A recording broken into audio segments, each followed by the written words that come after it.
Welcome to the MLB Coast to Coast podcast, brought to you by Play Picks and The Lines, coming to you from the West Coast. Josh Lander, joined by my guys Mo Nawara, and we got Nate Weitzer out on the East Coast. And we are looking at a Thursday night slate here in the MLB. Plenty to choose from on a night where we also have the finals game 6. Plenty of stuff to choose from here all over the place. So make sure you are headed to thelines.com. I want you to check out all the great written content we have up for you, both MLB and plenty of other content for you guys as well. Make sure you are liked and subscribed to that page as well. Want to continue to follow along with us as we are going to be bringing you these videos each and every weekday of this MLB regular season. And as always, if you do still need a FanDuel or DraftKings account, head to FDPicks.com or DKPicks.com. Find those listings in your area, such as what we've got for tonight. Nate, let's get into it.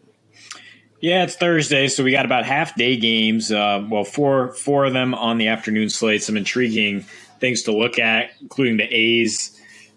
Big underdogs, but Paul Blackburn, a big surprise at Boston, and Joe Musgrove looking to continue his run at Wrigley Field, where winds are still blowing out 50 miles per hour. Then you got O's and J's, Guardians and Rockies. And then we get into the night games, which we're going to address here. Rays are once again plus 205 at the Yankees, big underdogs. They were so close last night. I know we've tried that twice in a row, maybe third time's the charm if you're willing to do it. Phillies minus 200 at Washington with Zach Wheeler on the mound, expected to roll. The Brewers are slight underdogs, plus 114 at Mets. Tyler Megill making his second start off the IL there. Martin Perez and the Rangers minus 155 at Detroit. And then the Angels with Ohtani on the mound in Seattle are up to minus 120. Though that line has basically flipped from where it started, or just gained a little bit of steam. I think they were always slight favorites here, but that is where we're looking here. The Angels, as we know, 2-18 in their last 20, but one of those wins came with Shohei Ohtani, and it was predicted on this very podcast against the Red Sox. They came out with a 5-2 win. Ohtani still posting some incredible peripherals with a 31.5% swinging and called strikes, 69% contact rate. Obviously pretty hard to square him up. He is giving up a lot of hard contact, or more than last year, more homers when he is squared up. But I think he can really lean on his slider in this matchup. He is plus 18 in his career in terms of a rating on that slider. And the Mariners have the 6th worst rating overall, negative 11 versus sliders this year. So good matchup for him. And then we have George Kirby on the other side for Seattle, who had a nice debut against the Rays. Has kind of been consistently hit hard since then, in terms of giving up 36% hard contact, 10.5% barrel rate, a 91 exit velocity on average, and an 80% contact rate. So a lot easier to square up than Ohtani, giving up 7 homers in his last 5 outings. And the Angels are that kind of boom bust offense where if they take you deep, that's what they need to be successful. They need to spark this offense, which is getting just 3 runs per game and hitting 217 in this 20-game stretch. But it is starting to turn around a little bit. And I think with Ohtani on the mound, he has to be their stopper. And I think they get this win here on the road. Well, the Angels are starting to get healthy again. Taylor Ward back. Anthony Rendon came back, but then I don't know if he's going to be playing here because I think 2 games ago, it looks like he re-aggravated his wrist, but they didn't put him on the IL. So non-zero chance they have their full lineup in here, which is big for them. I mean, earlier in the season, this was a top 5 offense by WRC plus, and now they're not particularly close to that, but after this tailspin, but they've had, Trout was out for a lot of that. Taylor Ward was out. He's been a monster for them. Rendon was out. So this is 3 of their top 4 hitters. So I think you have to take their offensive numbers with kind of a grain of salt here. And I think they do have a stronger offense than Seattle.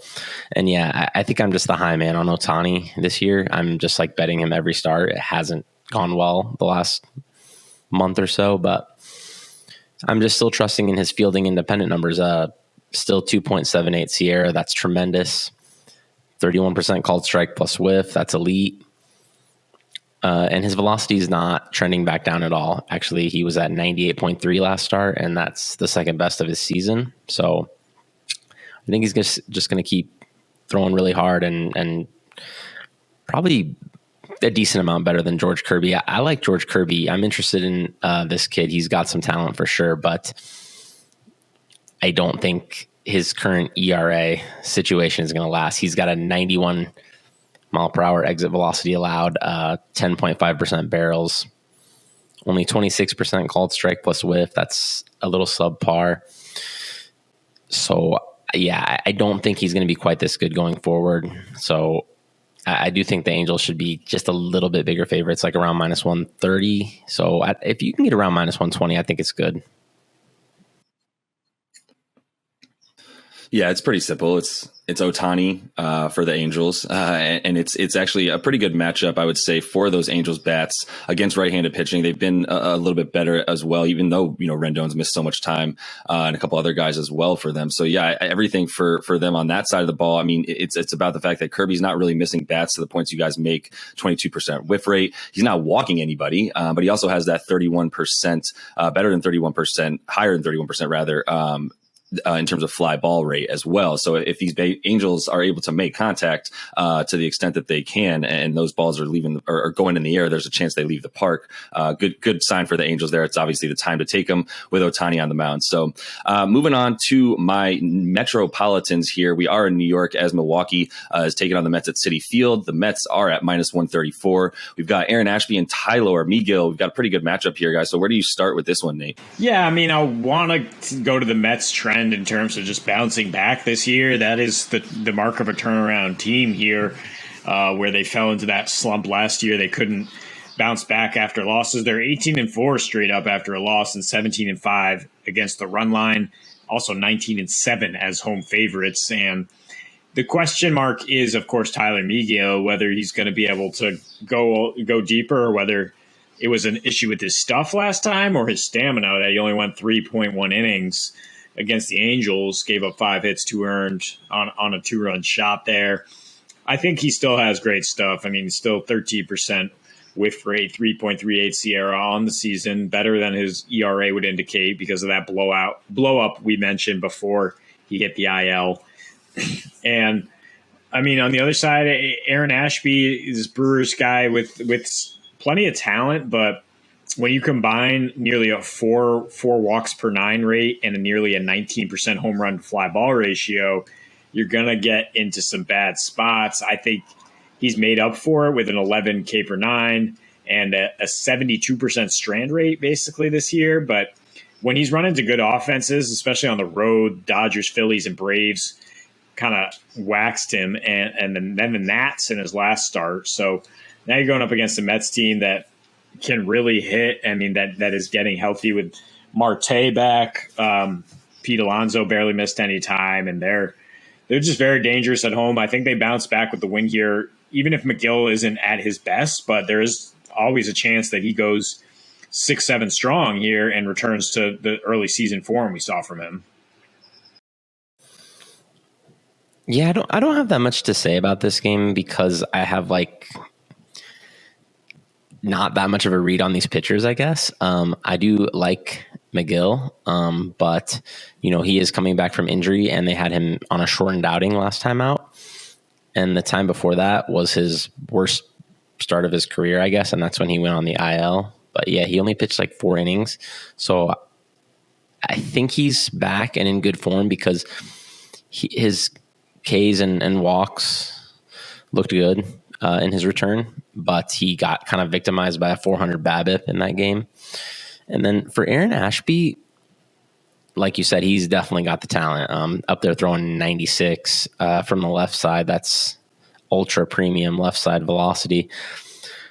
But I just don't know how much of a success comes from when he's pitching out of the pen, basically, because his reliever starter splits, I'm just curious to see where they end up. Right now, he's been quite a bit better as a reliever, which is what you're supposed to be. But his starter numbers are a little subpar. He's allowing a 325 WOBA. That's a little worse than average. But when you look at his overall numbers, they're pretty great. So maybe the sample's too small still. I mean, it's 40 innings both ways. So it's really hard to say like what Aaron Ashby's talent level is. And I thought this was fair, but the Mets have been a little worse against lefties, I think. And I don't know. I'm a little interested in the under, but these teams do have really good offenses. So, well, I mean, Milwaukee's okay against right-handed pitching. So it's a tough one. These bullpens are just so good. I honestly was really surprised it turned into like a fireworks show last game. I mean, you look at McGill's first 30 innings and all the batters he's faced: 6 hits and 4 walks, 9-2 to start his career, 7-1 on the road in that no-run first inning. And then McGill, same concept here for him as well. Really good to start his career, about 9-2 as well, 18-8 since last season, and some pretty bad numbers. So as of late for these Brewers hitters, they're coming in struggling. We talked about this a little while ago, but between Renfroe, Urias, Tellez, they're all down in the under 200s, minus about 150 or so for the last like 2 or 3 weeks. So there's a lot of their crucial hitters. McGill has not too much experience against most of these guys on the Brewers, obviously being young and everything, but he still has some pretty good numbers in those short stints. So I would say that that's where I would lean, and under is probably a better bet. But because of that minus 105 and pretty much even on the no run first inning, I would go ahead and look at that as well. So lastly here, a game I know Mo feels very good about. We got the Rangers at the absolutely terrible offense in Detroit. Total of 9 runs here, where the under gets you about minus 120. We got Martin and Brisk on the mound. So kick us off here, Mo, and why you like the Tigers so much. Or excuse me, the Rangers so much. Other side, yeah. You guys know I love Goat Martin. Yeah. So I got in at minus 135 for like a large play yesterday, but I still think the minus 150 that I'm seeing at DraftKings, I still think that's good for a bet. I mean, I think this is a mismatch, honestly. I know when you look at these pitchers and these teams, you're not going to think Rangers at Tigers mismatch, but I really do think this deserves to be with the Rangers as a much bigger favorite. Martin Perez is just a far, far better pitcher than Beau Briesque, unless he just turns into old Martin Perez, but I don't think that's going to happen. He just keeps leaning into his good pitches. I don't know why it took him 10 years to start throwing his good pitches all the time, but yeah, sinker, cutter, change is like all he's throwing, and that's his positive pitch values over the years. And Detroit, not only do they suck against lefties, I think they're bottom 5, but they're the worst team in baseball at hitting sinkers. So that's really what Martin's thriving off of. And yeah, the Texas lineup did take a little hit with losing Eli White, but Beau Briesque is not good. His ERA is like 2 runs better than his xERA, and it's 1.5 better than his FIP. So I don't think good things are going to happen for him going forward. I don't like this Rangers lineup that much facing right-handed pitching this year, but I mean, this is still a weak opponent, and Martin is just crushing it against a bad lineup. So I think Texas minus 150 is still good. Yeah, our bad guys. I think we buried the lead here today. This is probably the best bet of the day. I mean, the Rangers, like you said, they picked up steam. They're up to close to minus 160 at some books here because Martin Perez is set to control this lineup. I mean, Detroit was actually mediocre against lefties until we got to June. Now in their last 11 games, they're averaging 2 runs no matter who they're facing in their last 11 here. And against lefties, they have 20 Ks, 2 walks, a 5.69 OPS, just dreadful. Perez struggled in his last outing against the White Sox, which is the number 1 offense against lefties. So, I mean, now we're getting great value on the guy who's still controlling contact to such a great degree, a 3% barrel rate, a 3% home run to fly ball ratio, 55% ground ball. As Mo mentions, Tigers can't hit the sinker. They ground out a lot. So, yeah, looking at the Rangers and maybe the under along with that, because I don't know if their offense is going to explode, but I think Perez probably holds his Tigers offense to 1 run or so, and that we have a pretty low-scoring game with a total of 9 here. I like that under as well as the Rangers. Yeah, I mean, it opened at minus 127 for Texas. And yeah, it's been hit hard. And yeah, maybe we should have led with this game. I felt a little bit weird throwing these two teams out there as someone to bet on. But yeah, I mean, even in the last, roughly since I guess May or so, about almost 2 months, month and a half, the Rangers do have a winning record, super nice positive run differential there. And some pretty nice offensive stats, pretty much been in the top 10 in some of those pretty key offensive stats over the course of the last month and a half or so. And obviously, with the GOAT Martin, will continue to go ahead and back him. So that is all the time we have for you guys in this one. Make sure you are liked and subscribed to that page. Continue to follow along with us as we are bringing you these videos each and every weekday of this MLB regular season. So until we see you next, happy betting.